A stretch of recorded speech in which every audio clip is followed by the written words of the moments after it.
los he visto en clases.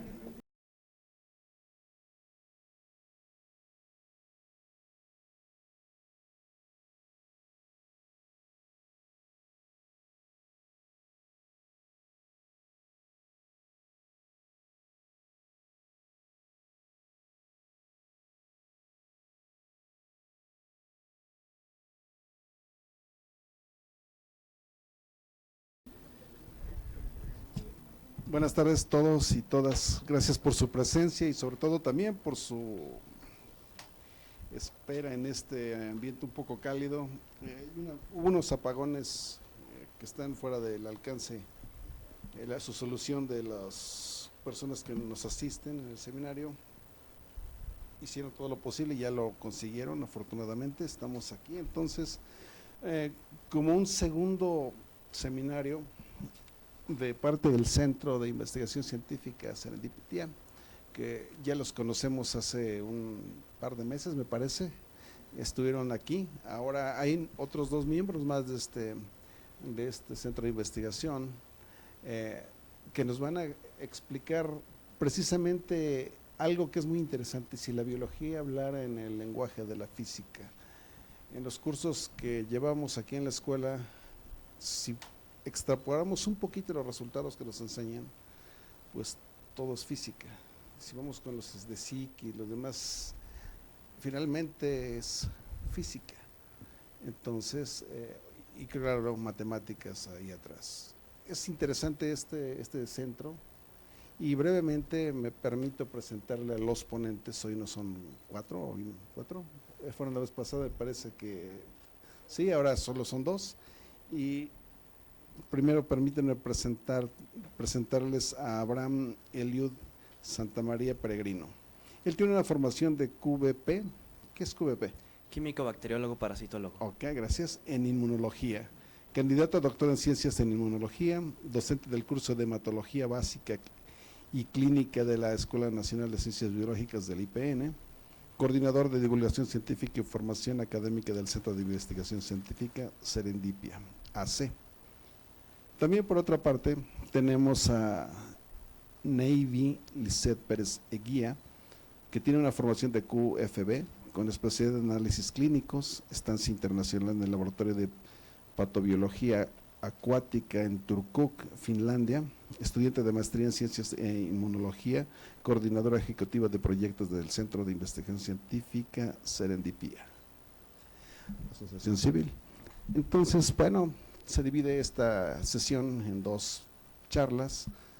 Cada uno de los ponentes que ya los presenté tendrá el complemento de este tema que nos presenta. Les agradezco mucho su presencia, como siempre. Pues adelante, ¿van a estar alternándose o si no, para prestarles el micrófono? Bueno, cuando gusten. Gracias. Bueno, muchas gracias y buenas tardes a todos. Iniciando, teniendo en mente de cómo presentar esta plática, cómo hablar de los primeros minutos, quería irme de inmediato a formar un puente, esa parte del puente entre la biología y la física. Y quería buscarlo en parte donde todos podemos definir conceptos en común, pero decidí hacerlo en conceptos que no podemos definir todavía, pero que sin embargo estamos estudiando. Recuerdo en su momento, ahí en algunos episodios donde estoy haciendo tareas y para el desestrés veo algún video, encuentro una charla con Neil deGrasse Tyson que hace esta plática sobre la fuerza de gravedad, que ciertamente los conspiranoicos se la agarran para atacar, pero en su momento deGrasse Tyson decía: la gravedad la podemos medir, la podemos estudiar, pero no la podemos definir, es muy difícil definirla. Entonces ese es el primer pilar del puente que quiero construir. El segundo es de parte de la biología, y es que en biología una de las primeras pláticas que abordamos, uno de los primeros conceptos es ¿qué es la vida? ¿Qué creen? La vida la podemos modificar con nuestros hábitos. La vida la podemos medir a través de un pulso cardíaco, de electroencefalograma, de tomografías. La podemos modificar organismos para que crezcan más, para que sean más activos. Pero la vida también es muy difícil definirla. ¿Qué es la vida? Muchas veces en biología la abordamos hasta el concepto de la célula y decimos: pues debe ser esa entidad que tenga un núcleo, que sea capaz de comer, reproducirse. ¿Qué creen? En la sangre tenemos eritrocitos, ellos no tienen núcleo, ya no se pueden reproducir. Bueno, entonces que hagan metabolismo. ¿qué crees? Los virus no hacen metabolismo, pero cuando entran a una célula se apropian del metabolismo de esa célula. Entonces, ¿cómo es que en ambas ciencias conceptos tan fundamentales como la gravedad o la vida misma son muy difíciles de definir? En algunos antecedentes históricos, hablando un poquito en este sentido, en la parte de la fusión de las ciencias biológicas junto a la física,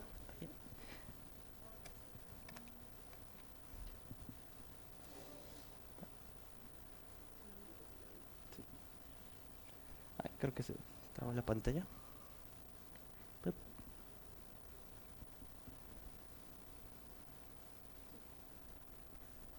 Listo. Ahora.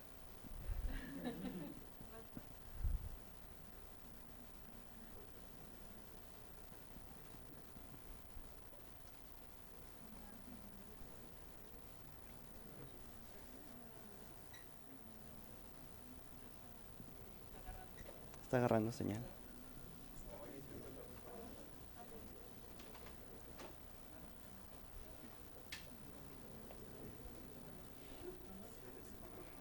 Sí.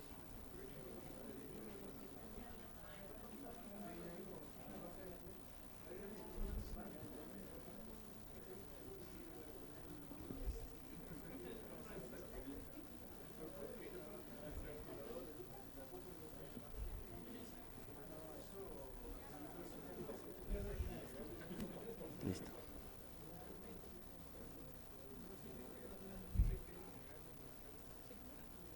Y ahora esto, ¿no?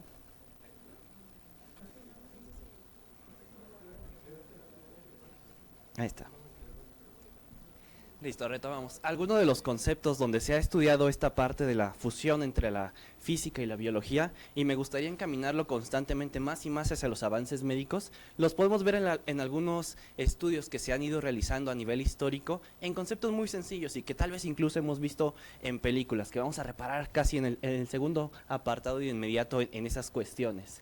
Por ejemplo, William Harvey fue uno de los primeros en describir, empleando sistemas que tenían que ver con conducción a través de tuberías, fue de los primeros que dijo, ¿qué crees? La sangre no se produce como se creía desde tiempos de Galileo, que se pensaba que la sangre se producía constantemente en el hígado y de ahí se iba hacia todos nuestros tejidos. Gracias a los estudios de William Harvey, él dijo, no, la sangre debe estar en un sistema fluido cerrado, debe estar contenida en vasos sanguíneos. Entonces ese fue ese primer acercamiento, al menos de los que podemos ir datando, de cómo es que se comienza a entender el cuerpo a través de estudios en materia de física. Y llegamos a Galvani. Galvani fue uno de los que hace esos primeros trabajos que muchos podemos haber visto en alguna película, donde él en disecciones en ranas descubre que cuando estimula con una corriente eléctrica las patitas de las ranas, estas se movían. Entonces decía, parece que el cuerpo también funciona con electricidad, es capaz de ser estimulado mediante impulsos eléctricos. Posteriormente se aplican las matemáticas al servicio de la biología prácticamente para el desarrollo de diferentes dispositivos que fueron el fundamento que demostró que nuestro cerebro no solo es una tormenta de mensajeros químicos, sino que también, e incluso cuando lo vemos en su momento en nuestras materias de nuestra formación, se hace la analogía. La manera en lo que los impulsos fluyen en nuestro cerebro es como un cable eléctrico. Nuestras neuronas están cubiertas de una vaina, de una molécula que se llama mielina, y siempre nos dicen, esa mielina es como el aislamiento eléctrico de un cable, y lo estudiamos en algunas enfermedades. ¿Qué pasa cuando se va perdiendo esa mielina? Cómo esa persona comienza a sentir dolor, empieza a tener conducciones más erráticas cada vez, a tener movimientos involuntarios, tan solo porque esa vaina de mielina comienza a perderse. Entonces seguimos viendo algunas de este tipo de analogías, hasta algunos estudios cada vez más actuales donde se ha descrito que la sangre fluye, el aire que respiramos se intercambia con la sangre para llevar oxígeno a todos nuestros tejidos. También el líquido cefalorraquídeo que amortigua nuestro cerebro está constantemente circulando para mantenerse en un buen estado. Y pues llegamos casi a estas eras actuales, donde ya tenemos herramientas que nos permiten llegar a esa definición de que aunque no conocemos bien qué es la vida por concepto, sí podemos medirla, sí podemos medir parámetros en las personas, podemos predecir cómo se va a comportar un fenómeno biológico. Lo enfrentamos apenas hace algunos años durante la pandemia, que en los noticieros veíamos esas predicciones, se va a presentar un nuevo pico. se prevé que vaya a haber tantos miles de casos. Entonces, gracias a las matemáticas aplicadas a la biología, podemos elaborar incluso predicciones, podemos anticiparnos. Parte de este trabajo lo que me interesa es que veamos un poco de esas aplicaciones en la rama de la física, en materias de ciencias de la salud y en investigación. ¿Qué descubrimientos no habrían sido posibles si no fuera con las herramientas físicas? Por ejemplo, en medicina, herramientas diagnósticas o de terapia, como la tomoterapia, como la tomografía. También herramientas como el ultrasonido, que nos permiten evaluar la función del corazón, encontrar piedritas en la vesícula biliar de una persona, evaluar la vida, incluso en las mujeres embarazadas, evaluar cómo está el bebé en desarrollo. Algunas otras, incluso empleando las diferentes campos del espectro electromagnético, nos podemos ir hasta los rayos X para emplear esa técnica y evaluar la función ósea, cómo se está comportando un paciente. Abordar estas capacidades eléctricas del cuerpo en el uso del electroencefalograma, por ejemplo. Y en un campo en el que yo estoy más familiarizado, que es la investigación, cómo es que algunos fenómenos nos pueden llevar a descubrimientos. Y es algo que planteamos mucho para llegar a esta plática, de cómo es que un número, un cálculo que se genera, yo lo puedo traducir en un fenómeno biológico. Por ejemplo, aquí prácticamente reparo en una anécdota muy personal. Cuando estaba haciendo mi licenciatura, en el proyecto de tesis de licenciatura, lo que estábamos evaluando era la capacidad del cerebro de producir nuevas neuronas después del infarto cerebral empleando un fármaco. Teníamos, vamos a simplificarlo, un par de grupitos de ratoncitos, unos a los que les indujíamos el infarto cerebral, los otros también, a uno les poníamos el fármaco y a los otros no. Después de eso, después de transcurridos 15 días, sacrificamos al animalito y hacíamos cortecitos de su cerebro para verlos al microscopio y contar cuántas neuronas nuevas había en esos cerebros. La técnica que empleamos fue la microscopía confocal, una técnica que nos permite focalizar el haz de luz en un punto en específico, por eso se llama confocal, me permite evaluar de todo a nivel microscópico, de toda la dimensión que fuera este salón de clases, me permite ver solo a nivel de sus cabellos, por ejemplo, de sus ojos, y no ver los cabellos, de ir haciendo cortes y ver yo al nivel que me interesa a esa célula, y poder identificar cuál sí y cuál no es neurona nueva. Y realmente cuando conozco esta técnica, pues me gusta desde el impacto biológico, pero también tiene ese antecedente de las personas, las mentes físicas que están detrás de esto, que son capaces de manipular la luz para poder encontrar una característica particular de una célula. También otros hallazgos importantes son los que nos permiten trabajar hoy con microorganismos que antes eran personajes bíblicos, que representaban a la muerte en sí misma. Bacterias como la de la peste negra, bacterias como la de la tuberculosis. Alguna mente se le ocurrió, si la quieres trabajar, si quieres entenderla como definimos en nuestra carrera, si quieres convertirte en un cazador de microbios, pues vamos a protegerte. Y lo que se diseña en algunos equipos de laboratorio son las llamadas campanas de flujo laminar, donde yo necesito que ese campo donde estoy trabajando esté estéril, que solo pueda trabajar con la bacteria que a mí me interesa y no con las que estamos respirando ahora mismo. Entonces esas campanas lo que hacen es soltar láminas de aire hacia abajo, que no me escupan hacia mí mi bacteria patógena y solo las irradien hacia abajo, hacia abajo, hacia abajo, y yo pueda manipular ahí esa bacteria exclusivamente y el aire impida que entre el aire ambiental, que entren microorganismos del exterior. Entonces, con un principio tan aparentemente sencillo que yo llego todos los días, prendo esa campanita y trabajo a mi bacteria, realmente tiene una mente detrás que está hablando de filtra el aire para que ese aire que estamos corriendo no esté contaminado. Haz que ese aire fluya en laminitas para que todo lo que entre se vaya hacia el suelo y no se vaya hacia el operador, y que todo lo que tú estás trabajando no se contamine. Posteriormente, también tenemos algunas técnicas que son empleadas en investigación e incluso en medicina, que es la citometría de flujo, que hoy en día podemos medir una célula, ver sus características. Yo puedo saber cuál célula es más grande, cuál es más chiquita, cuál es más compleja, cuál es más sencilla, con solo 2 haces de luz. Un haz de luz que bombardea mi célula, y si la luz se dispersa mucho, mi célula es grande. Si la luz se dispersa poquito, la célula es chiquita. Otro haz de luz que, si la célula está muy compleja por dentro, el haz de luz va a rebotar muchas veces hasta salir. Si la luz tarda mucho en salir, tu célula es compleja. Si la luz tarda poquito, tu célula es sencilla. Y con esas técnicas tan aparentemente simples hemos podido caracterizar diferentes células en el cuerpo humano y las hemos llevado incluso a materia de diagnóstico. Las personas que lamentablemente viven con enfermedades como el VIH-Sida, uno de los estudios que se hace para evaluarlos es contar una célula que se llama linfocito TCD4. Pues además de medir esa célula, caracterizarla por qué tan grande y compleja es, yo le puedo poner marcadores de colores que cuando los irradio con un láser me va a disparar ese color, y todo lo que brilla de ese color, ese es el linfocito que te interesa medir. Si encuentro poquitos, lamentablemente el paciente está agravando. Si encuentro muchos, está respondiendo bien al tratamiento para mantenerse. Entonces ese tipo de herramientas que tienen fundamentos ópticos se han aplicado cada vez más y más a ciencias de la salud, y pues ciertamente esta última imagen que nos habla de ese puente que buscamos construir constantemente, de traducir los números a un lenguaje biológico, de traducir la estadística que ustedes son capaces de analizar, de pensar, de qué hacer con tantos datos, traducirla en eventos biológicos. Se menciona que de la magnitud del total de genoma humano, de esos 3.000 millones de pares de bases, se hace la pregunta, ¿qué haces con toda esa información? ¿Cómo la puedes analizar? Está padre sorprendernos que tenemos una cantidad enorme de genes en nuestro cuerpo, pero ¿cómo los podemos analizar? ¿Cómo los podemos categorizar? ¿Cómo los podemos agrupar? Históricamente nos hemos enfrentado a diferentes retos biológicos que se han logrado resolver gracias a temas de ingeniería y de física. El primero, y casi me gusta mucho hablar de este tema cada que se presenta la oportunidad, es justamente de la peste negra. Esta enfermedad no fue resuelta mediante las mentes biológicas, sino mediante la ingeniería y las matemáticas. Esta pandemia fue lo que nos demostró qué pasaría si la biología no es rebasada en su alcance. Afortunadamente, con COVID-19, ustedes se dieron cuenta, gracias a la vacunación, a las estrategias de contención, esta enfermedad llegó a su fin lentamente, o al menos a una etapa donde es una enfermedad cada vez más esporádica.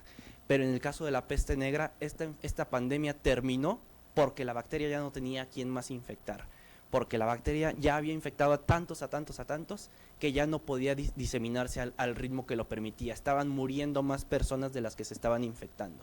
Entonces terminó por meros motivos biológicos. Posteriormente surgieron mentes médicas, mentes en el ámbito del laboratorio que descubrieron esta bacteria y supieron cómo contraatacarla.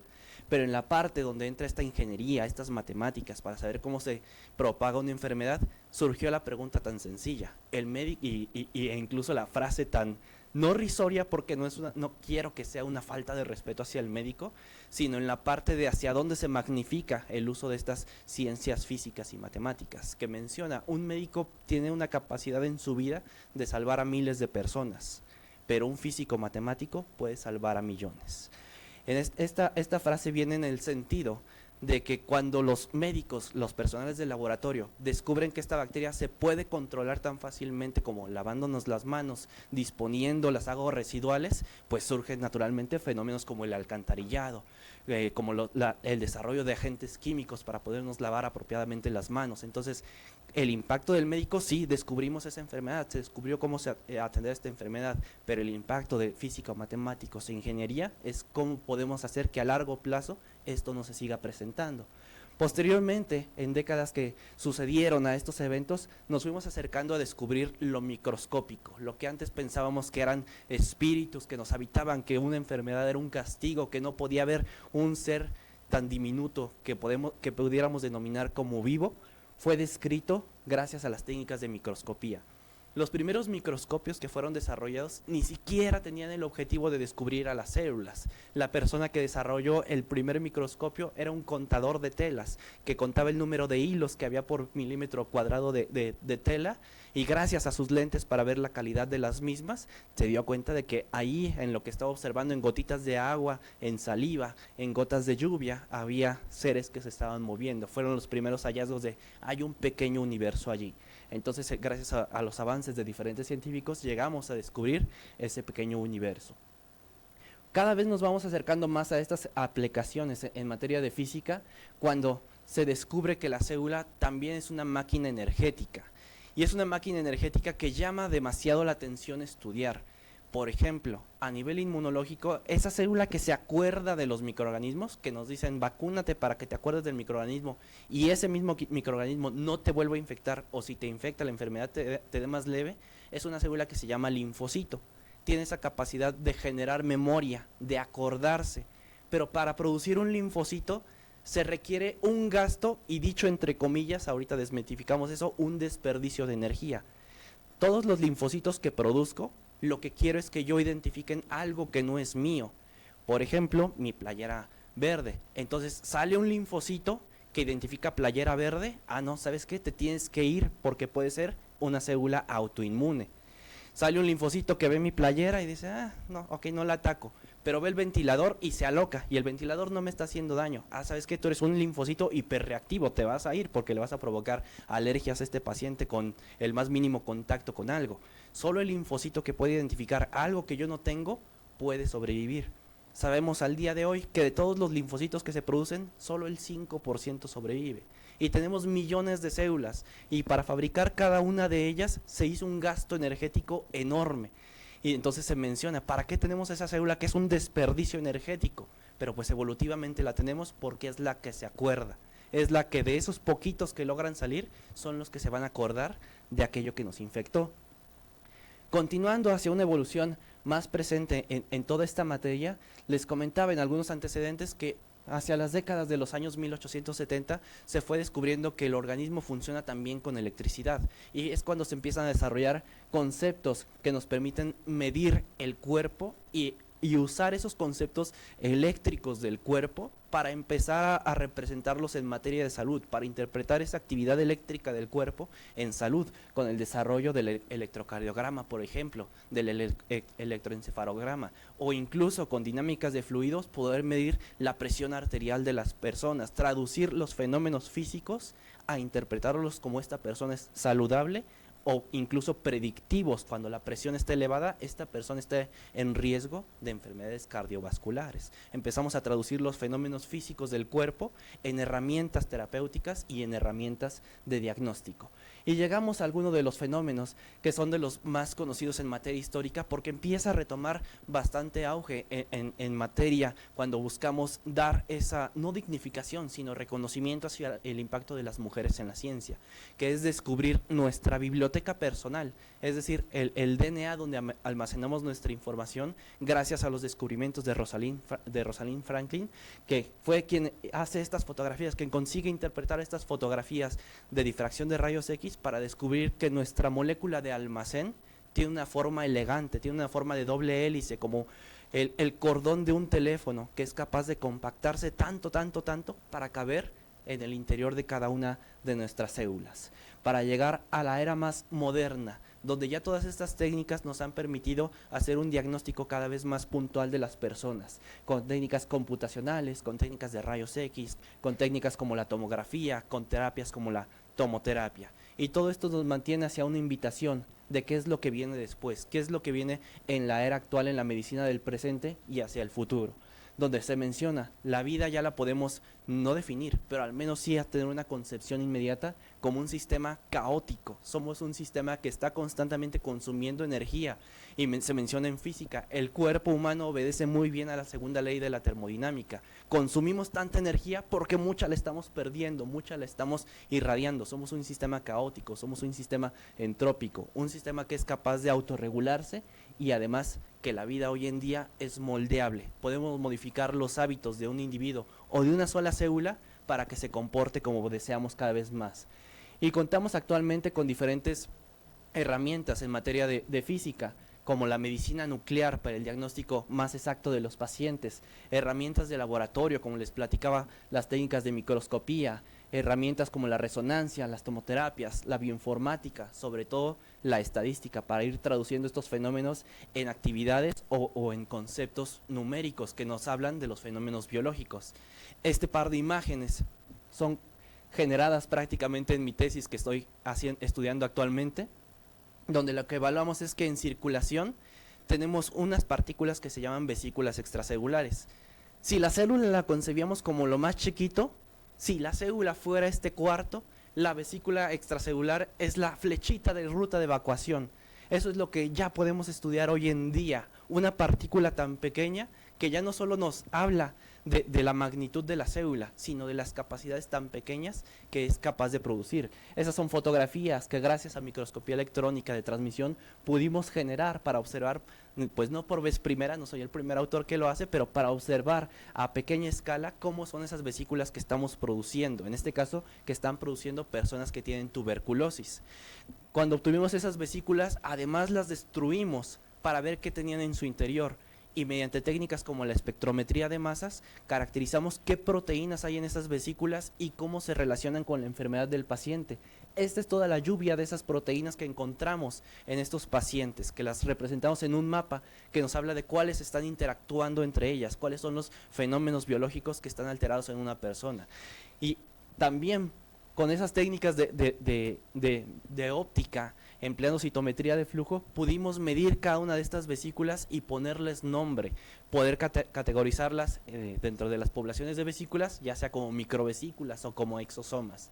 Y esta gráfica en particular es una que me gusta compartirles porque es donde esa parte de transformar números en fenómenos biológicos es lo que queremos colaborar con ustedes, es lo que queremos que ustedes nos ayuden a ver qué más podemos estudiar.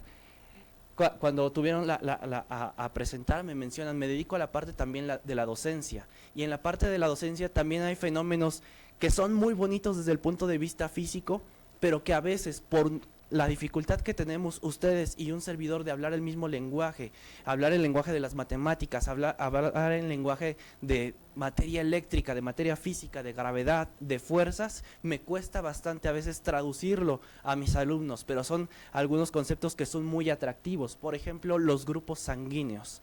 Los grupos sanguíneos los conocemos algunos de cajoncito, decir yo soy persona del grupo A, yo soy del grupo B, yo soy del grupo O. Pero cuando traducimos esta parte de los grupos sanguíneos en magnitudes y en algunas características físicas, se llega a tornar complejo. Para determinar un grupo sanguíneo en el laboratorio, empleamos una técnica que se llama aglutinación. Esta consiste en que las células, los eritrocitos, van a formar agregados, una red de agregados mediada por anticuerpos. Un anticuerpo es demasiado chiquito, alrededor de 150 a 750 veces más chiquita que una célula.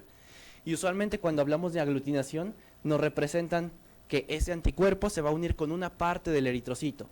Y en algunas imágenes tienden a mostrárnoslos como que el anticuerpo mide lo mismo que el eritrocito. La realidad es que no. La realidad es que tenemos ese antígeno, es decir, esa molécula del grupo sanguíneo y un anticuerpo. Sigan el anticuerpo. Vemos ese anticuerpo comparado con su antígeno, vemos ese anticuerpo comparado con su antígeno, vemos ese anticuerpo comparado con un eritrocito. Cada uno de los puntitos que alcanzamos a ver, al hacer esta diapositiva la hice a escala para representar qué representa cada uno de los anticuerpos. Y realmente entre cada uno de los eritrocitos, para que se mantengan en nuestra circulación y no taponen nuestros vasos sanguíneos, los eritrocitos tienen un campo eléctrico, tienen una carga magnética que se denomina potencial Z. Entonces, un anticuerpo tan chiquito, si yo fuera el clásico meme del perrito que toma dos de ustedes y hace lo de a ver, bésense, realmente es muy difícil. Si yo fuera ese anticuerpo, sería del tamaño de una uña de mi meñique, y que esa uñita sea capaz de juntar a dos personas es muy difícil. Más aún si esas personas tienen una carga que se está repeliendo constantemente. Sin embargo, los grupos sanguíneos hacen acopio de herramientas físicas, que consiste en depositar en esa gotita de sangre una cantidad exagerada de proteínas con carga positiva, para que esa carga de los eritrocitos se neutralice y ahora sí el anticuerpo pueda hacer su trabajo. Entonces, démonos cuenta de esa parte de los fenómenos físicos. Nosotros hemos colaborado con algunas instituciones, incluida de la que somos originarios en formación, en la elaboración de diferentes cursos para destacar las destrezas de los estudiantes, ya sean cursos para el manejo de animales experimentales o en la parte médico-biológicas de toma de muestras de sangre. Estos son algunos de los primeros talleres que en su momento impartimos con las generaciones que de ahí tuvieron, la verdad, una confianza enorme en nosotros para llevar a cabo estos cursos. Llenamos los cupos de estos cursos y realmente cumplimos el objetivo no solo de darles estas herramientas útiles para su vida académica, profesional o de investigación, sino demostrar esa capacidad colaborativa entre el equipo que estamos formando nosotros. Hemos platicado anteriormente, o mejor dicho, nuestra directora Almanelli ha platicado con ustedes anteriormente de lo que hemos hecho, este conjunto de que sí se ha logrado aterrizar, ya no solo en esos antecedentes históricos de algunos otros países del mundo, sino que en México ya estamos haciendo este tipo de colaboraciones para estudiar fenómenos biológicos a través de los ojos de la física. Somos una red que está formada por diferentes áreas de expertices, desde medicina, químico-biológicas, físico-matemáticas, inteligencia artificial, psicología y diferentes áreas para formar este centro de investigación. Entonces, quisiera que continuáramos con esta invitación.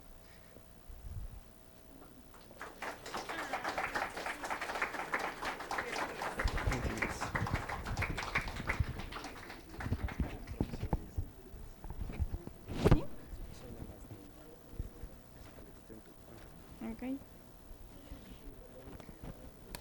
Ah, chis. Sí. Espera. ¿Ahí está? Esta. Ok. Bueno, ¿sí me escucho? Es que no noto la diferencia yo. Pero, ok. Ok. Hola. Creo que está mejor. Buenas tardes. Como ya me habían presentado anteriormente, soy Navy y me gustaría continuar la charla del día de hoy haciendo un pequeño recordatorio de lo que se habló el seminario pasado que estuvimos aquí acompañándolos. Recordamos que en esa ocasión les mostramos que ya habíamos empezado a trabajar este puente entre la física y la biología, en donde nuestra directora y algunos estudiantes de física realizaron algunas colaboraciones. Ay, espérenme. ¿Cómo no se regresa? ¿Se hace? Ok. Ahí está, ya.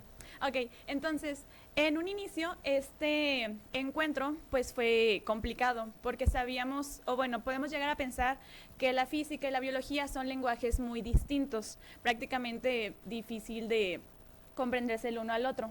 Y bueno, la realidad es que sí lo es. En un principio lo es, fue difícil como yo veía a mis compañeros, a Alberto y a Luis, que en realidad Nelly les daba clases de biología para poder ellos entender lo que estaban, el fenómeno que estaban trabajando. En este caso fue una tesis de licenciatura que se tituló El estudio de componentes paramagnéticos en sangre de un modelo murino de síndrome metabólico por EPR. El modelo murino se refiere a que se evaluó en ratoncitos.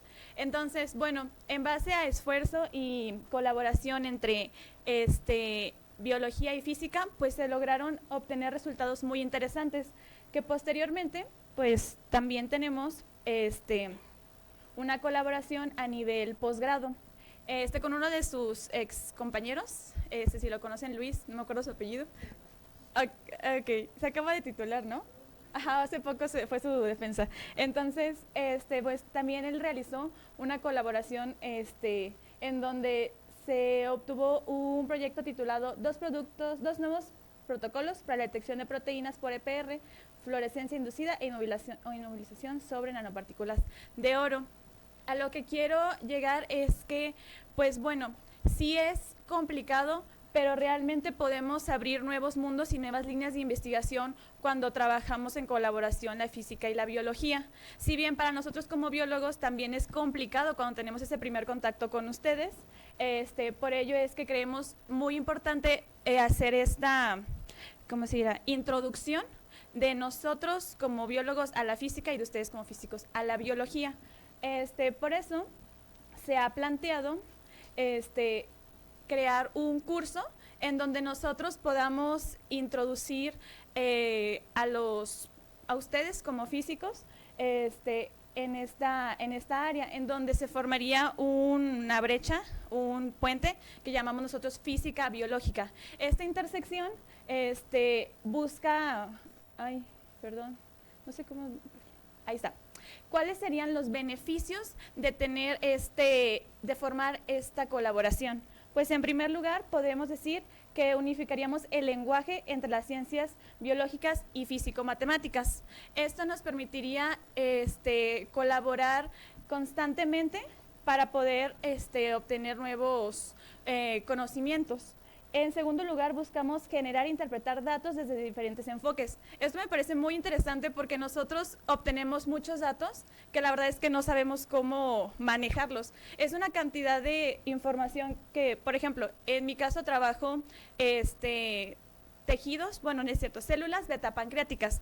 Cuando yo las voy a analizar al microscopio confocal, las imágenes que tomo pues tienen alrededor de, no sé, 100 células, por ejemplo. Al final yo tengo 1100 células que realmente yo no puedo estar analizando una por una, pero se han creado software que me han permitido analizarlos. Pero luego llegamos al otro punto. Obtengo muchos parámetros que al final de cuentas no sé cómo, ¿cómo se dirá? Categorizarlos. Y ahí llego al punto en donde una persona que tiene esta preparación, que sabe el manejo de datos, me ha estado acompañando para poder yo interpretar toda esta información que he obtenido. Entonces, bueno, este sería un segundo punto. En tercero sería iniciar nuevas líneas de investigación, como ya hemos encontrado anteriormente. Los fundamentos físicos los llevamos a aplicaciones biológicas y médicas. En cuarto punto encontramos el pensamiento analítico aplicado a los sistemas vivos, y también me parece muy interesante mencionarles el fortalecer la formación de carreras emergentes, porque bueno, la física biológica nos permitiría abordar nuevas problemáticas, o en realidad problemáticas que ya están, pero que no hemos abordado tal vez de la forma correcta. Y finalmente, inspirar una vocación científica con impacto social, porque bien, el conocimiento pues lo podemos estar creando constantemente, pero ¿cuál es el impacto que nosotros estamos dando? O sea, ¿realmente estamos buscando una solución a algún problema social que hay, o realmente solamente es ambición de nosotros por descubrir algo nuevo? Y ¿sí es para abajo? Y yo. Ok, entonces esto nos lleva a la propuesta que nosotros hemos formado, crear un curso transdisciplinar, bueno, en donde se ha titulado Física Biológica. Este curso está formado por 4 módulos, un módulo por día. Es un curso introductorio a la biología, hablando desde una introducción a la biología celular y molecular, para posteriormente pasar a la bioelectricidad, ver las aplicaciones, bueno, las propiedades de células excitables. Un tercer día en donde podamos platicar sobre los principios de termodinámica, su relación con el metabolismo, y finalmente un cuarto módulo en donde se abordarán los principios de la radiación, sus aplicaciones ya en la medicina como tal. Esto nos permitirá, por ejemplo, hay muchos tabús alrededor de la radiación que en realidad no, muchos mitos que en realidad no son ciertos, y esto nos permite, bueno, hay mucha desinformación al respecto y nosotros realmente queremos abordar esa situación.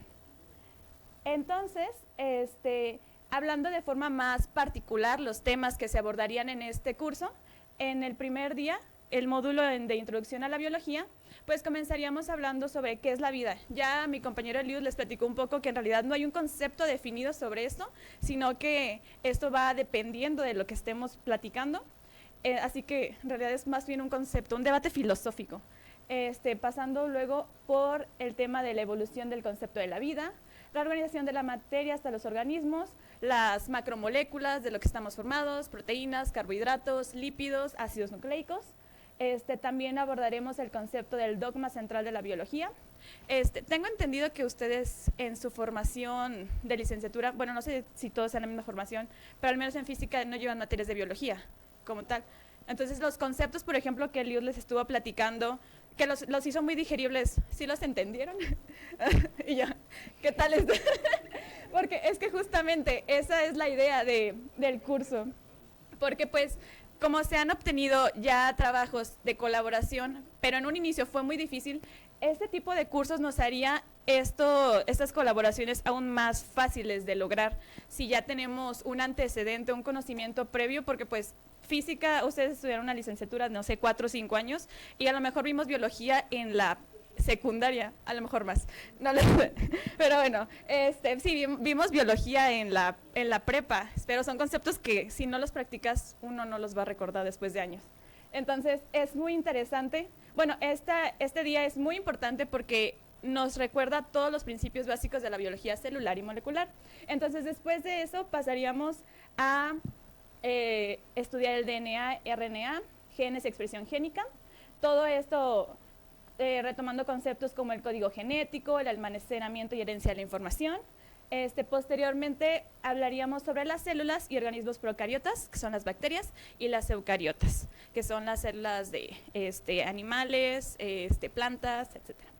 Y luego pasamos sobre la teoría endosimbiótica. Es un concepto muy interesante, si quieren se los cuento, pero, o si no, no. Pero es que es como pasó que las primeras células eran bacterias y luego las bacterias pasaron a ser células eucariotas. O sea, ¿ustedes sabían que nosotros en un principio éramos bacterias? O sea, el origen de todo era bacteria y de repente ya tenemos seres complejos como nosotros. Bueno, ese es el concepto de forma muy, muy a grosso modo de la teoría endosimbiótica, que una bacteria se metió en otra cosa y ya terminamos siendo algo mucho más complejo.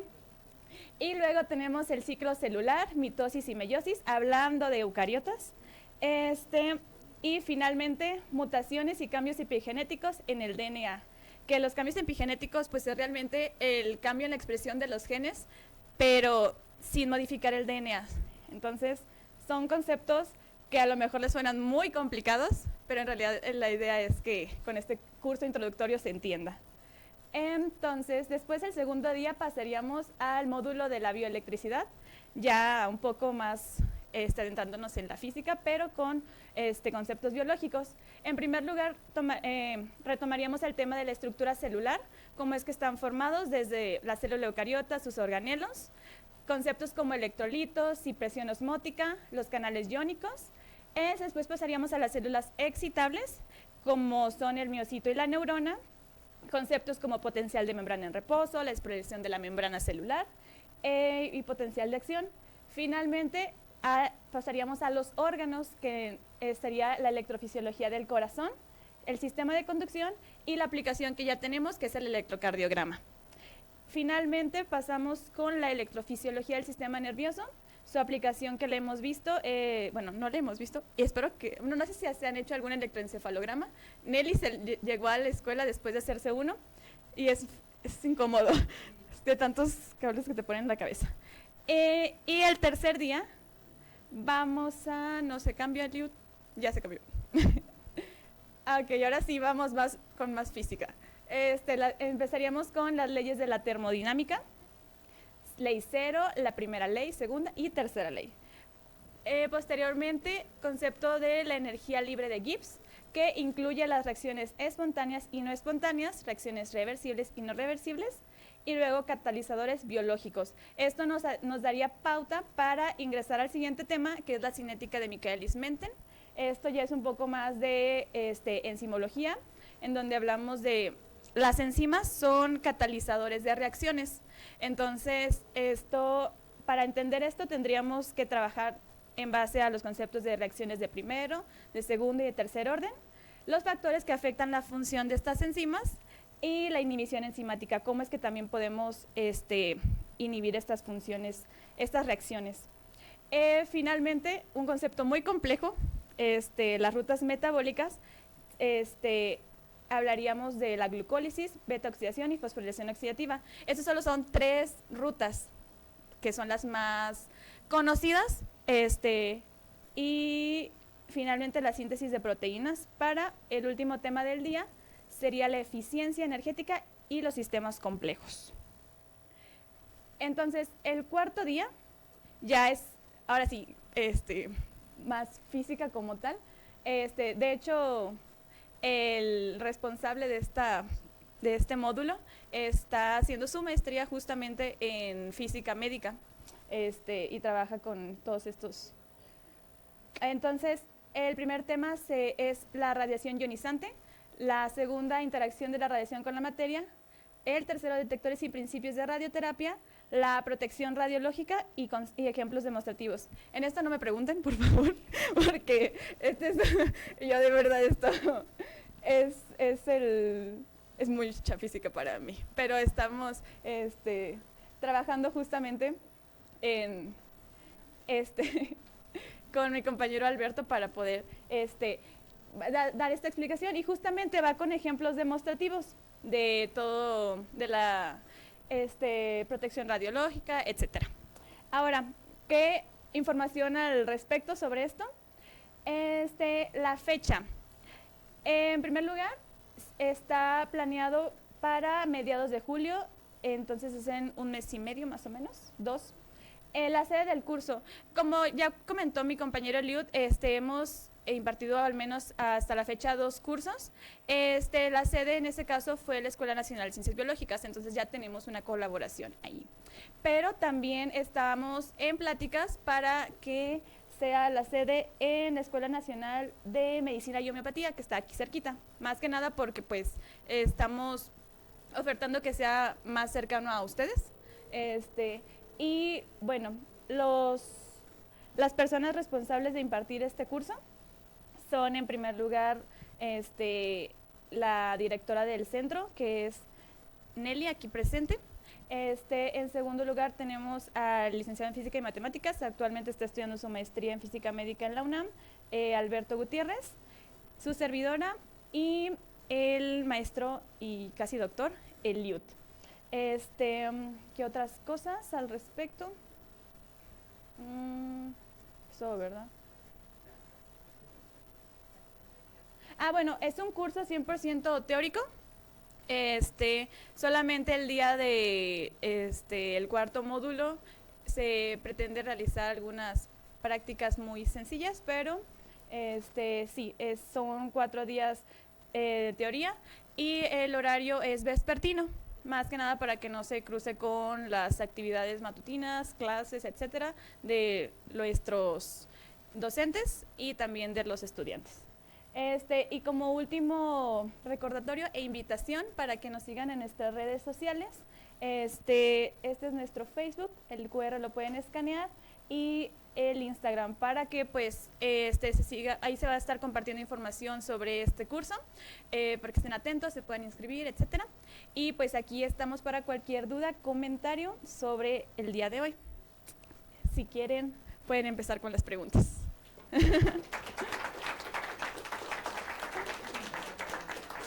Muchas gracias. Sí, ven.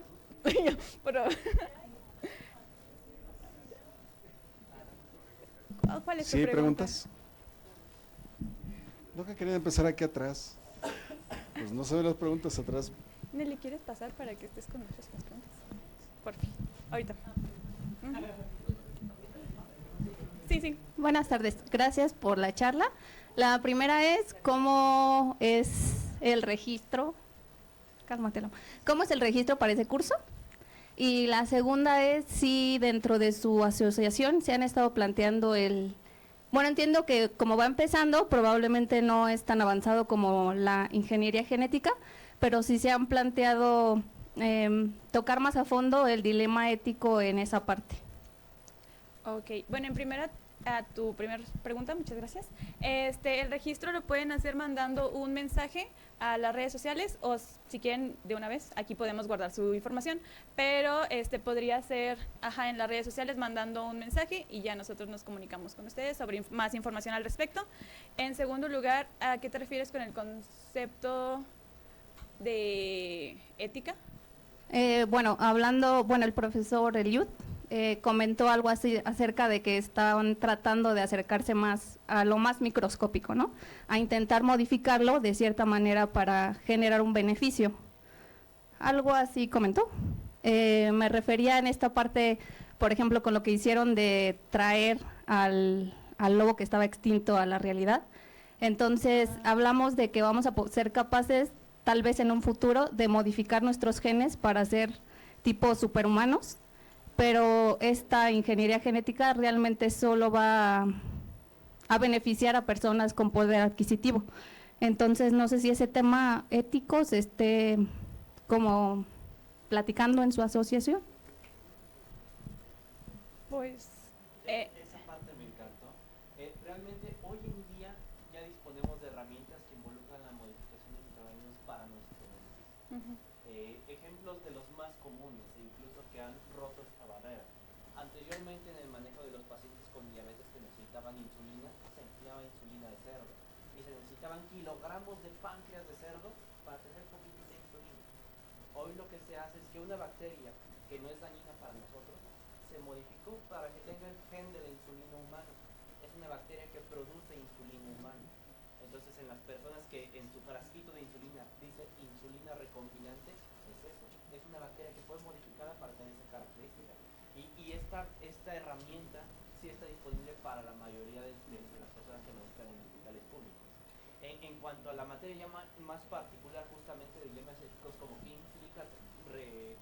implica traer de vuelta ese tipo de organismos, hay bastantes opiniones al respecto, ciertamente, algunas que incluso hablan de por qué lo hicieron, o sea, teniendo organismos en vías de extinción y pudiendo salvar a esos organismos, ¿por qué se trae de vuelta un animal que estaba extinto? Y en la parte mediática hay mucho debate al respecto. Creo que, nuevamente sí creo, porque son opiniones, creo que lo hicieron para mostrarnos su tecnología, que son capaces de con sus herramientas que emplearon traer a ese organismo de vuelta. En nuestra parte, pues ciertamente sí estamos completamente abiertos a generar este tipo de foros, este tipo de eventos, este tipo incluso de cursos de ética en materia de investigación, pero sí es muy importante tener ese muro bien trazado de qué sí se puede y qué sí se hace en materia de modificación de organismos y qué es lo que hay que debatir en materia de ética. Ahora, quisiera agregar también que esta cuestión de que mencionabas que en un futuro pudiera existir la tecnología para editar nuestros genes y mejorarlos y todo esto, realmente esa tecnología ya existe, incluso ya hay personas que la están aplicando, aún saltándose todos estos protocolos de ética. Se sabe de un caso por ahí en China en donde ya lo hicieron. Sin embargo, antes de hacer y de desarrollar cualquier proyecto en materia de la biología y de que involucre organismos vivos, siempre debe pasar por una aprobación de un comité de ética. Entonces, antes de aprobar y de empezar a desarrollar cualquier proyecto, este tiene que ser aprobado por este comité. En el caso de nosotros, con las investigaciones que ya hemos llevado, todos ellos están aprobados por comités de bioética. Ahorita estamos empezando a programar algunos otros proyectos de investigación junto con otros de hecho, hace poquito se acercó otro de sus compañeros de aquí del STEM allá con nosotros para empezar a hacer su tesis, y también ya estamos empezando a planear qué es lo que vamos a hacer. Él va a lo mejor a analizar unos datos que van a sacar entre él y otros compañeros, pero sí, realmente antes de planear incluso un proyecto debemos de tener en cuenta estas implicaciones éticas que tiene la manipulación de ciertos organismos. Entonces, depende del proyecto, va a ser necesario o no una aprobación de comité de bioética. Muchas gracias. Muchas gracias.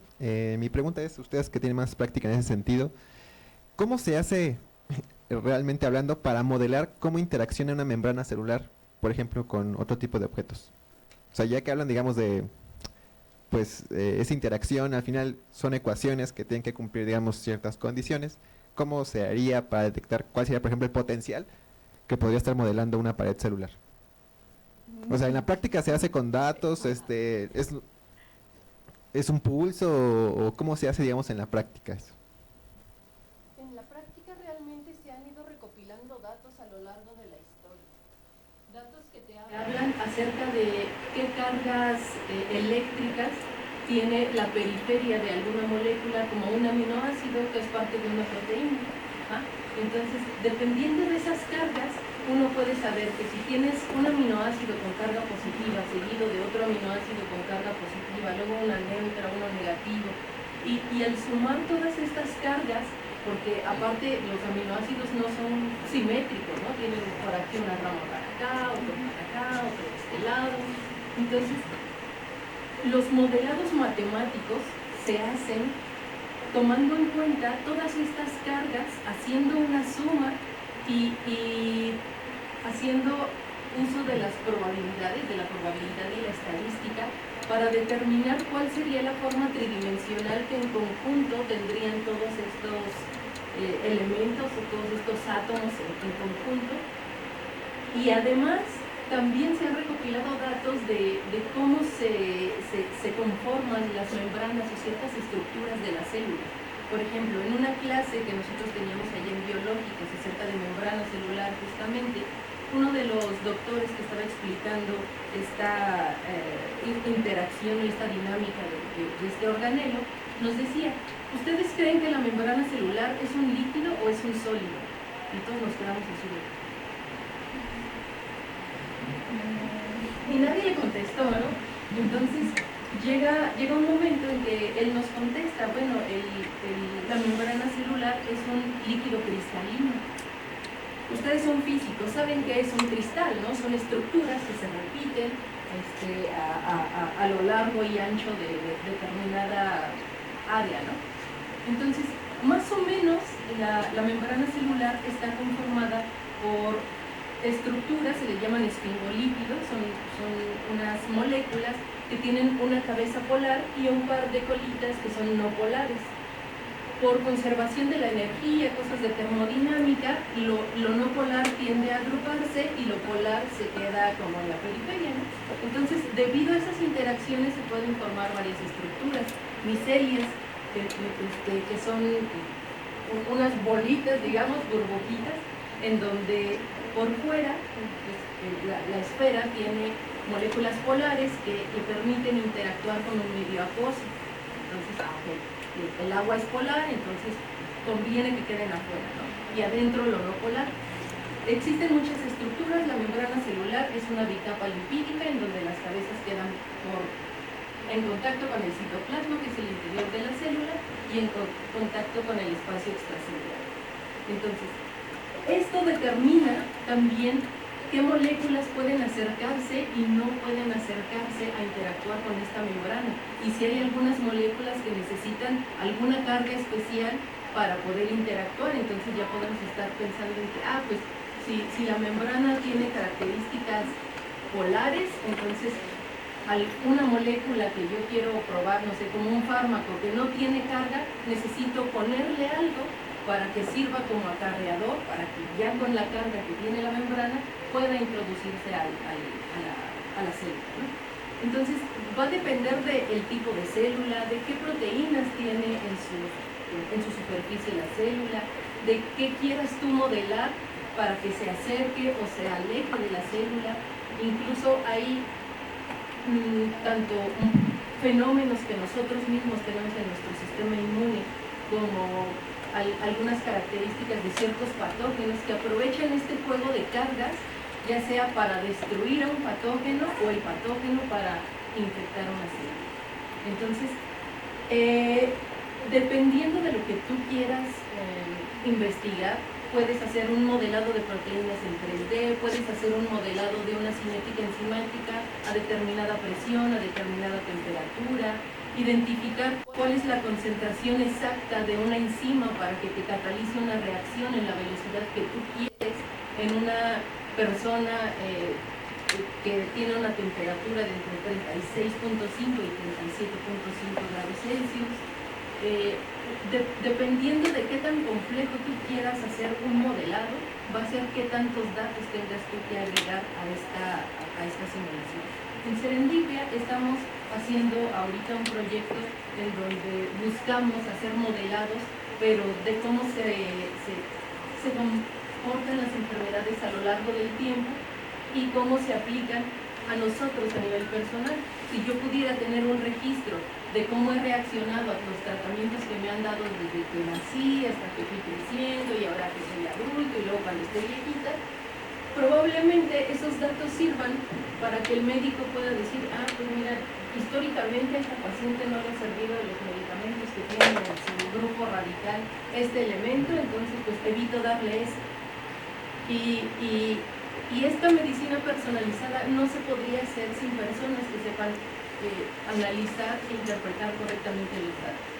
Entonces, ustedes tienen una gran ventaja sabiendo analizar datos y nosotros a lo mejor sabiendo interpretar, ya que nos dicen si es diferencia significativa o no, Pero ese intermedio entre que ustedes saben cómo se construye toda la teoría y que nosotros sabemos interpretarlas, debería de hacerse más estrecho para que beneficie a la sociedad, como con estas cuestiones de medicina personalizada que te comento. Entonces depende mucho de la plataforma que uno busque estudiar, el cómo se va a realizar este tipo de modelados. Se puede, pero es complicado. Muchas gracias. Buenas tardes. Ahorita que nos estabas platicando del experimento en el que veían la producción de neuronas nuevas, me quedaron dos dudas. La primera es, ¿qué técnica utilizan para inducir el paro cerebral de los ratones? No recuerdo muy bien el concepto. Y la segunda es, ¿cómo saben si una neurona es nueva o si ya estaba ahí antes del paro? Interesante. Para inducir la técnica, justamente, y es donde qué bueno vienen esas anécdotas, así como en su momento Nelly les platicaba de la historia de Nelly, de tener que hacer instruir a sus alumnos en conceptos biológicos. A mí en mi caso me instruyeron en conceptos quirúrgicos, aprendí a hacer cirugía en animales experimentales. Y era una neurocirugía, consistía que a mi ratita de laboratorio la abría desde la región cervical y se le introduce un émbolo que tapona la arteria cerebral media. En una persona cuando sufre un infarto cerebral, usualmente es ese tipo de efectos de que una placa aterosclerótica o un coágulo se le va a la arteria cerebral media o otra arteria del cerebro. Entonces en el laboratorio así lo simulamos, anestesiamos al animalito, introducimos un émbolo hasta la arteria cerebral media y lo dejamos durante 90 minutos, que es el animalito sufriendo los infartos. Después abrimos nuevamente al animalito y quitamos el émbolo, simulando el tratamiento que era de los anticoagulantes que se le dan a los pacientes. Para disolver el coágulo, nosotros quitamos ese émbolo, simulando que estamos dando ese tratamiento. Ese es como lo hicimos. Hicimos un taponamiento artificial de su arteria del cerebro. Después, en el cerebro de los animalitos, y es parte de la ventaja de ese modelo experimental que utilizamos, los roedores son muy olfativos. Ellos, a diferencia de nosotros sigue todavía el debate de producimos o no producimos neuronas nuevas, sigue el debate. Hay autores que dicen que sí, pero muy poquitas, hay autores que dicen que no, que realmente no valdría la pena producir una neurona nueva al año, ¿no? Entonces sigue el debate abierto en el humano. Pero en los animalitos ellos son muy olfativos para búsqueda de alimento, para búsqueda de pareja, para búsqueda de un nicho que sea agradable para ellos. Ellos sí producen neuronas hasta donde sabemos en dos regiones. Una asociada a la memoria y el aprendizaje, que es el hipocampo, y otra justamente asociada al cerebro olfato, que se llaman ventrículos laterales. Esas neuronas migran hacia el bulbo olfatorio y son las que están produciendo más constantemente. Entonces sabemos, esa es la primera pauta, sabemos que ahí se producen neuronas nuevas. ¿Cómo identificamos que son nuevas? Una neurona nueva expresa una proteína que se llama doble cortina. Entonces en microscopía lo que hicimos fue a esos animalitos, cuando estaban a punto de llegar a sus 15 días, les inyectamos una compuesta que se llama BRDU. Para no hacerla larga, cuando una célula se divide, necesitamos esas 4 letras de nuestro código genético: adenina, guanina, citosina y timina. Para que esa célula se divida, necesita formar los 2 núcleos nuevos y copiar todas esas letras: adenina, guanina, timina, todas las que necesita. Lo que nosotros le inyectamos, ese BRDU, se parece mucho a la timina. Entonces una célula que se divide, además de agarrar timina, puede agarrar BRDU. Entonces yo uso un anticuerpo que brilla, que ataca a BRDU. Entonces célula a la que se le pega ese anticuerpo es célula que se está dividiendo. Célula a la que le encuentro doble cortina es una neurona bebé. Entonces mi anticuerpo, que estaba el de BRDU, brilla de verde. Y el anticuerpo de doble cortina brilla de rojo. ¿Qué pasa cuando juntamos rojo y verde?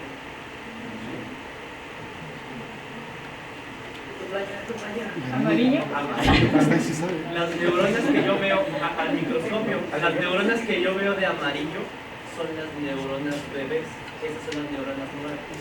Eso fue lo que hicimos, que realmente disfruto de esta técnica de microscopía con poder. Ok, muchas gracias.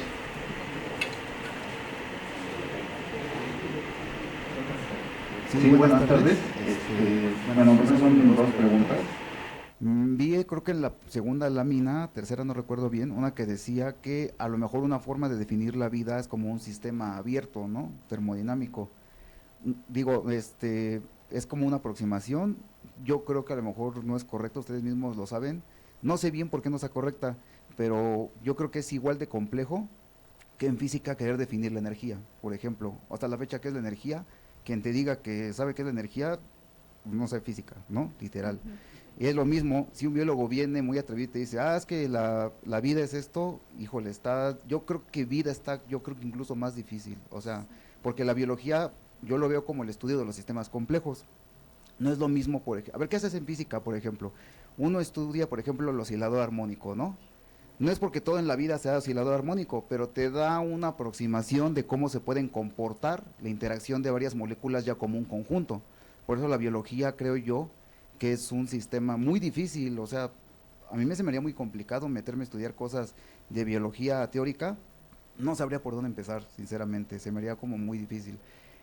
Alguien por aquí habló algo del potencial, ¿cómo puedes descubrir qué es un potencial? Como algo así dijeron del potencial, no recuerdo bien, pero bueno, no sé si ustedes utilicen, por ejemplo, una técnica, dicen que utilizan lo de datos, yo creo que puedes medir a lo mejor voltajes, que está relacionado con el potencial en cada posición, y a partir de eso yo puedo inferir un potencial. Si yo puedo inferir ese potencial, puedo inferir la fuerza y prácticamente la trayectoria y todo, por ejemplo, de una partícula. Supongo que sí, ustedes hacen eso, supongo, en sus investigaciones, segurísimo que sí. Y pero no sé qué software ocupan o cómo le hacen como tal, es completamente experimental. Me gustaría saber esa parte.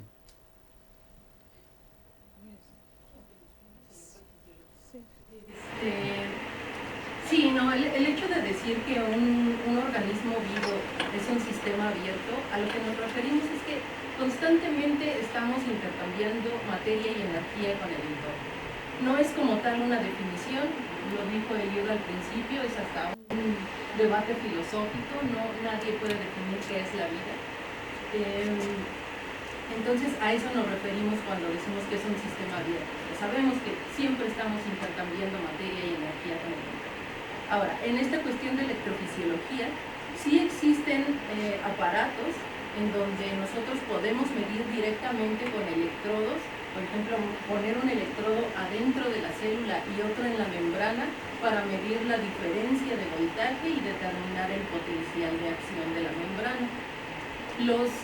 Las células se excitan gracias a que interactúan con moléculas como los electrolitos, que son partículas cargadas eléctricamente. Entonces, al entrar una corriente de iones que tienen carga positiva, pueden modificar este potencial de membrana y generan picos de voltajes. Esos picos de voltajes a nosotros nos permiten transformar esta luz que nos está rebotando del auditorio en señales eléctricas que van a leerse en la corteza occipital de nuestro cerebro. Y es ahí donde se interpreta la información. Esa misma electricidad es la que provoca que nuestras células cardíacas se despolaricen de una forma rítmica y nosotros tengamos un latido cardíaco.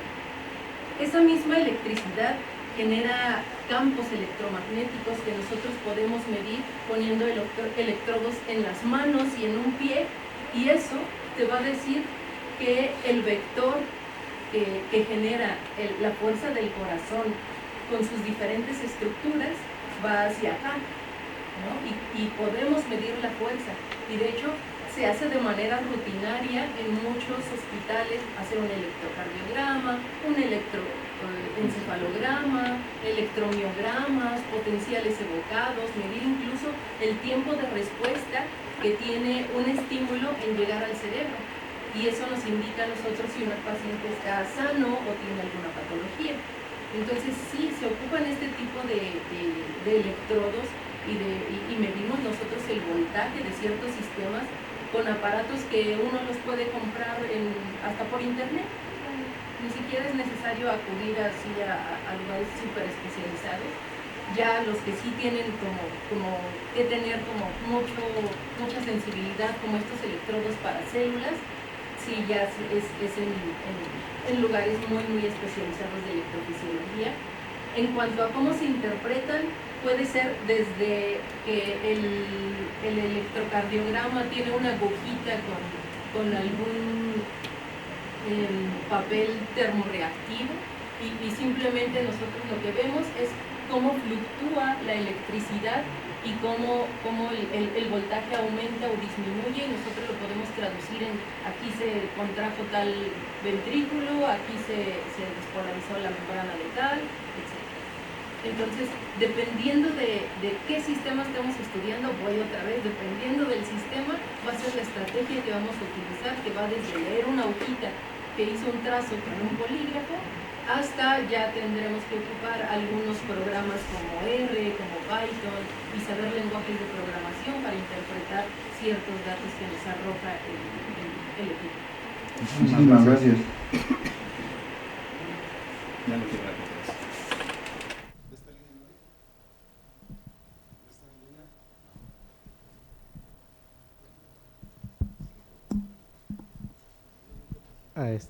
Buenas tardes, gracias por la charla. Tenía dos preguntas. Una referente al curso, de cuántas horas son al día del curso, y bueno, a mí se me hace un poquito que son muchos temas para abarcar en un solo día, entonces no sé qué tan saturado vas a estar de información para alguien que no tiene nociones de biología, entonces me causa un poquito de ruido eso.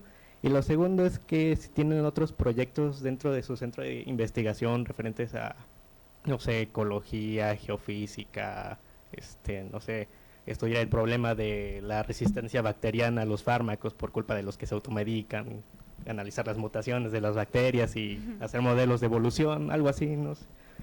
Son mis preguntas. Ok, bueno, en primer lugar, sí, es mucha información. Lo que pretendemos es que sean fundamentos de los temas presentados. Es un curso completamente introductorio, o sea, no pretendemos que salgan expertos en biología, y son 4 horas al día. Entonces, si son 4 por 4, son 16 horas la duración total del curso. Y en cuanto a la otra pregunta, estamos abiertos a proyectos. Sí tenemos, ahorita por ejemplo, Janet está realizando uno en psicología.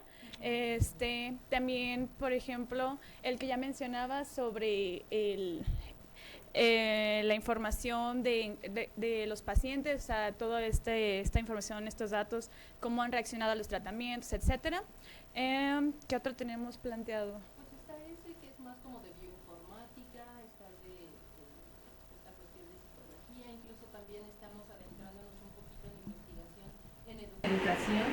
Nos hemos acercado a diferentes centros educativos para ver las necesidades que hay, e incluso nosotros llegamos a proponer algún complemento como un webinar, como un curso, como una estancia en ciencias biológicas. De hecho, ya adoptaron este curso que dimos de manejo de animales. Es muy raro que se dé ya incluso en posgrados de ciencias biológicas, o sea, y hablo de todo el país. Entonces, se vio esta necesidad y el posgrado de Inmuno dijo, bueno, vamos a integrarlos a ustedes a nuestro programa de posgrado para que les enseñen a los chicos de maestría y de doctorado cómo manejar bien un animal de experimentación, cuáles son las implicaciones éticas, etc. Entonces, realmente nosotros estamos respondiendo a las necesidades que ustedes nos exponen, y buscamos la forma de darle una solución. De hecho, una de las ideas de por qué estamos haciendo este curso introductorio es porque lo que pretendemos es que en un futuro se pueda tomar como a lo mejor una materia optativa en alguna licenciatura enfocada a física y a matemáticas. Lo cual sería bastante bueno, porque el hecho de que los físicos matemáticos trabajen en conjunto con biólogos, entendiendo ambos el idioma del otro, potencia esta capacidad de trabajar y de aprovechar los datos que estamos nosotros sacando de un experimento, que a lo mejor yo saqué 8,000 datos del último análisis de mis 8 laminillas que saqué de mis experimentos, pero finalmente eso lo reduzco a 2 números, y lo que yo digo ¿es significativo o no? Pero al momento en que los datos los ve un físico matemático y de entrada te dice, bueno, esta distribución sí es normal, pero bueno, es mesocúrtica, es platicúrtica, es leptocúrtica, el alfa que estás tomando es de 0.01, es de 0.05, es de cuánto, ¿no? La distribución de tus datos, qué tan dispersos están, qué tan juntos pueden verse. En mi caso yo tuve que tomar todo un diplomado de 10 meses para tan solo saber esos conceptos, pero realmente no es algo que nosotros manejemos de rutina. Yo quise acercarme porque pues también estoy trabajando con físicos y matemáticos y me daría penita no poder manejar ese lenguaje, a lo mejor de estadística básica. Ustedes ya tienen una mayor preparación para saber interpretar todos estos datos que nosotros vemos, analizamos y lo único que decimos significativamente es diferente o no. Pero justo lo que buscamos es que esta separación, esta distancia que hay entre las dos áreas se haga más estrecha y podamos aprovechar mejor tanto los datos, los experimentos, los recursos y poder avanzar más rápido en el desarrollo de nuestras investigaciones. Ok, muchas gracias. ¿Quién más está bien?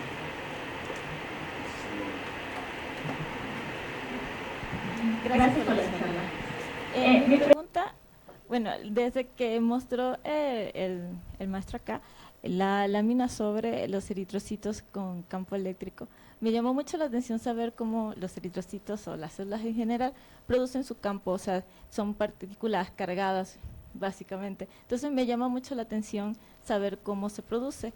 No sé si ustedes tienen ese conocimiento, si podrían explicármelo, al menos tienen la idea de cómo ocurre. Y bueno, gracias. Esa pregunta es muy padre justamente porque el eritrocito, para mí, su maduración lo hace una de las células más inteligentes que tenemos en nuestro cuerpo. Cuando la producimos en médula ósea, su forma más inmadura todavía tiene núcleo, todavía es una célula enterita y es capaz de hacer todas las funciones que las demás células. Y a medida que va madurando ese núcleo se va muriendo, pero el eritrocito no se tiene que morir. Dentro de la membrana como la conseguimos, como les platicaba en él, tenemos dos capas de lípidos, de las calcitas polares, una hacia el exterior, otra hacia el interior, pero no son exactamente los mismos lípidos. Hay lípidos que conocemos como lípidos de senescencia o de muerte, que si están hacia afuera indican que esta célula está viejita y se tiene que morir. Hay lípidos esos lípidos entonces, si la célula es joven, debe estar para adentro, porque esa célula es joven. Hay lípidos que dotan de carga a la célula, hay lípidos a donde se les pegan los grupos sanguíneos. Ese eritrocito, cuando va madurando y su núcleo se empieza a morir, el eritrocito se burla de él. Es el, pues ni modo núcleo, estuviste de migajero todo este tiempo. Lo que hace es agarra ese núcleo y le vuelve de un lípido que se llama fosfatidilcerina. Ese es un lípido de muerte. Entonces envuelve al núcleo en fosfatidilcerina y lo avienta para que una célula que se llama macrófago se lo come. Y el eritrocito se libró de ese mensaje de muerte que tenemos interior. Y así ya se vuelve una célula sin núcleo. Ya que está afuera, si estuviera en circulación y no tuviera carga, los eritrocitos se apelmazarían entre ellos y tendremos infartos a cada 5 minutos que estamos caminando.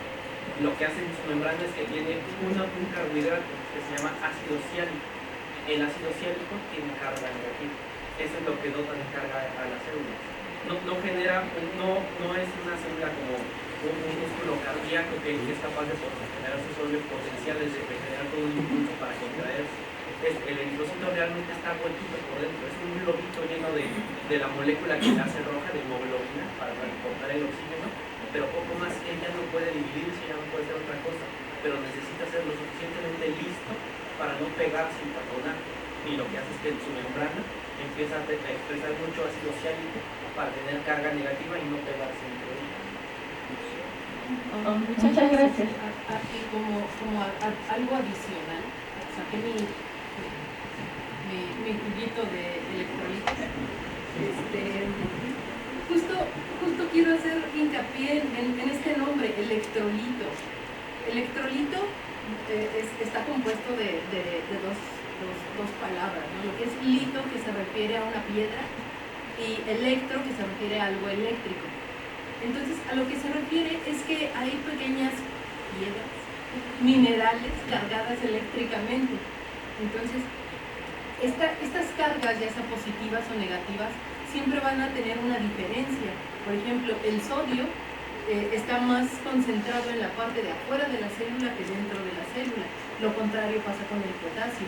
Y es el flujo de estos iones lo que genera que haya una dinámica en la que las moléculas cargadas eléctricamente puedan seguirse moviendo.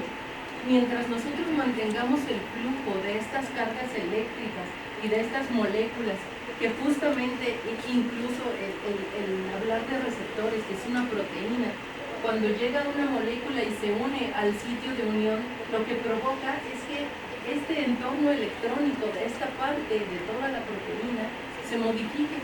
Entonces, como se modifica, cambia su estructura, y este cambio de estructura genera una cascada de cambios producidos igualmente por la interacción de cargas, que finalmente va a conducir a una cascada de señalización, que básicamente lo que es yo, una molécula, se me acerca algo que cambia mi entorno electrónico, entonces cambio de conformación, y este cambio de conformación, la molécula que estaba aquí la siente, entonces vuelve a cambiar, y esto le transmite el cambio a otra estructura, hasta que finalmente nosotros lo que vemos es un fenómeno como la contracción de un bosque.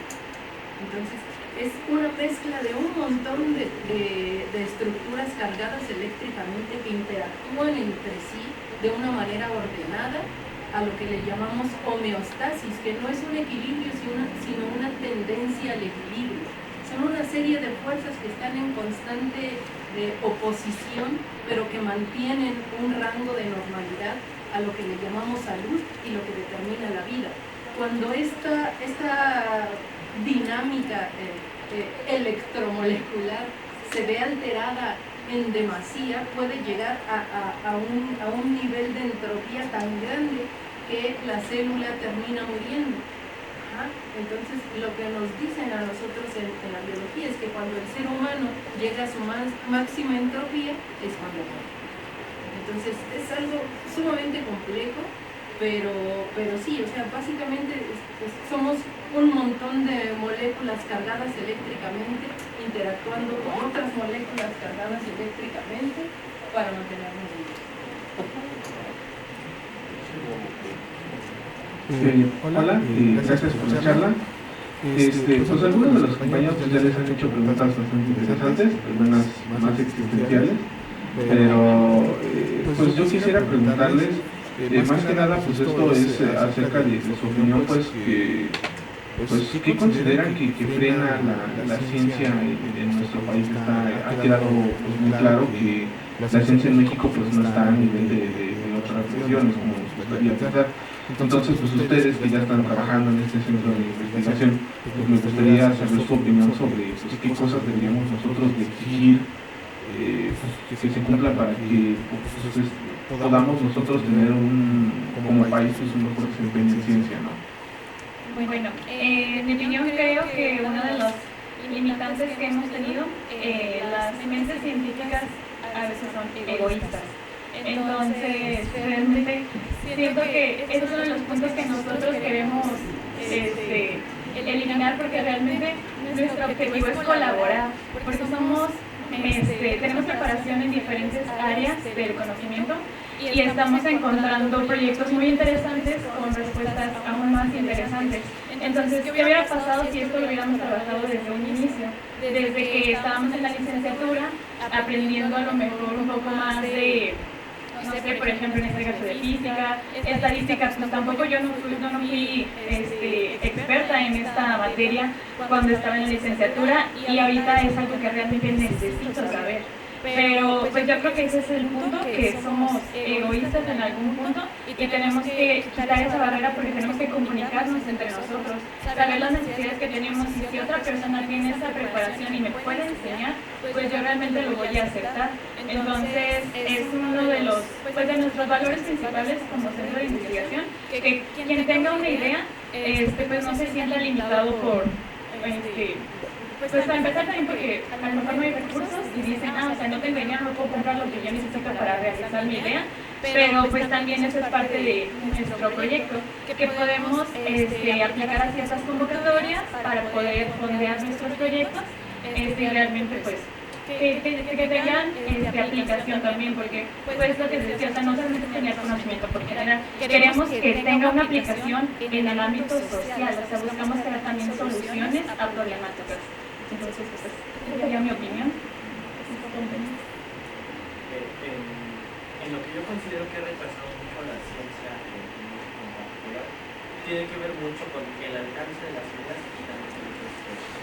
Con el alcance de las ideas me refiero a que no todos, pero hay centros de investigación o hay laboratorios donde la idea que se lleva a cabo no es la propia, sino la del investigador. El investigador tiene que brinca la línea de investigación y dice, yo quiero investigar las vesículas en pacientes con tuberculosis meningia y tengo un laboratorio que investiga vesículas de tuberculosis meningia y nosotros solo hacemos tuberculosis meningia.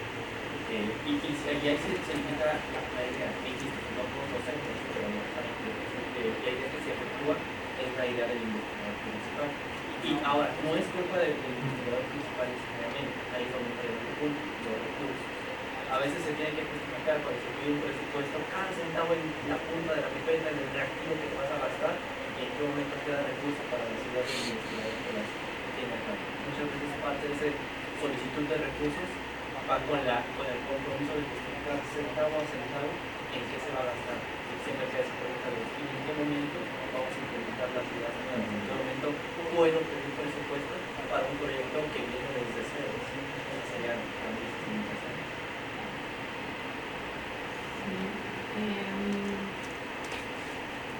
Además de las limitaciones claras que ya mencionaron mis compañeros, creo que también nosotros estamos inmersos en un sistema, estamos regidos por leyes, por dependencia del gobierno que nos dicen cómo hacer ciencia.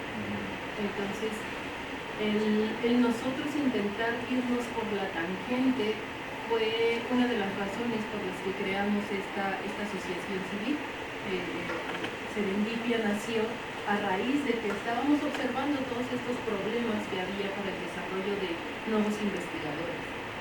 Desde el hecho de que de repente se nos ocurre una idea loca, bastante aplicable tal vez, pero poco atractiva para nuestros asesores o para CONACYT o para quien sea que nos esté evaluando. Ya por eso la descartan, ¿no? No podemos nosotros desarrollarla porque no empata con que, pues es que la convocatoria dice que es para proyectos de esto, y el monto máximo va a ser tal, ¿no? Y tienes que tener un estudiante de doctorado, uno de maestría, 3 de licenciatura, si no, no te aprobamos el proyecto. O tienes ya que tener recorrido tantos años de académico, tienes que tener tantos artículos publicados y no importa que tu idea sea muy buena, simplemente tu currículum no te respalda porque eres joven, por ejemplo, y ya por eso rechazan tu idea. Otra de las cuestiones es que muchas veces a lo mejor el área de conocimiento que nosotros estamos explorando no es tan llamativa para el gobierno. Al gobierno a lo mejor le conviene que le demos un conocimiento de una nueva molécula que trate la diabetes, porque hay un chorro de diabetes. Pero si a lo mejor yo quiero proponer un nuevo método para propulsar cohetes, para que aumente la fuerza de despegue y podamos llegar más lejos con la misma cantidad de combustible, te va a decir, pero aquí no tenemos, acabamos de cancelar la Agencia Espacial Mexicana, ¿de dónde quieres? ¿No? Vete y pídele recursos a Elon Musk, a ver si quiere darte algo. Entonces, lo que nosotros justo buscamos con Serendipia es librar todas esas trabas y irnos por las tangentes de, si bien sí podemos aplicar a convocatorias que saque CONACYT, también podemos ir a una empresa y decirles, oye, en vez de que le des tus impuestos al gobierno, ¿no nos puedes dar tantito para ayudarnos a nosotros a pagar el hosting de la plataforma que usan los pacientes para registrar sus síntomas? Y pues si nosotros estamos demostrando que estamos trabajando, que sí estamos haciendo cosas, las empresas, ya han habido muchas personas que están confiando en nosotros y que dicen, ok, sí, con todo gusto, ¿no? O sea, veo que tú sí estás trabajando, a mí, la verdad, ese político que ahorita está de diputado de mi municipio no me da confianza, aquí ya te conozco, veo lo que estás haciendo, veo tus redes, dónde colaboras, bueno, te apoyo a ti y vale, seguimos. Entonces esto ya va más allá de una institución, sino que necesitamos, y queremos, necesitamos y estamos acercándonos a la sociedad por medio de buscar donaciones, de venir a dar una plática, alguna conferencia, algún evento de divulgación, etc. Entonces, sí, no solamente vamos a poder aplicar a convocatorias que el gobierno saca para financiar proyectos, sino nosotros tenemos ideas para generar los propios recursos y financiar las investigaciones. Parte de los recursos que sacamos de los cursos, justamente las invertimos en buscar resarcir estos faltantes de, es que la verdad no tenía en cuenta de que en mi proyecto este experimento no me iba a salir y lo tenía que repetir, pero pues con la CIT solo me dio 2,000 pesos, pues necesito comprar otro reactivo de 1,000, ¿de dónde saco ese dinero? Y muchas veces uno se queda atrasado en el trabajo por no tener cómo resarcir estos faltantes chiquitos que no tenía uno contemplados desde el inicio, porque estamos investigando, sacando cosas nuevas y pues no es algo que contemplemos desde ahí. Entonces justo Serendipia nace de estas problemáticas para poder resarcir todas estas limitantes, obstáculos, como podemos llamarle, y seguir haciendo ciencia con este gusto y con este entusiasmo, y que no se nos vaya porque cierta dependencia nos dijo que no, o porque nos están limitando en aplicación o en recursos o en el acercamiento con la sociedad. Entonces es como irnos por una tangente, medio hackear tantito el sistema de, ahora trabajo con impuestos, pero también hago mis actividades académicas. Entonces también una parte del venir y hablarles de esto es justo para que ustedes se den cuenta que hay más caminos aparte de los tradicionales, de los habituales, y que nosotros podemos construir nuestras propias oportunidades.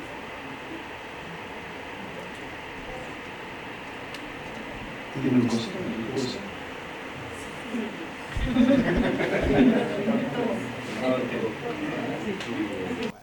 Ahorita, la verdad es que como asociación civil nosotros tenemos la obligación de que los cursos no nos generen como una ganancia.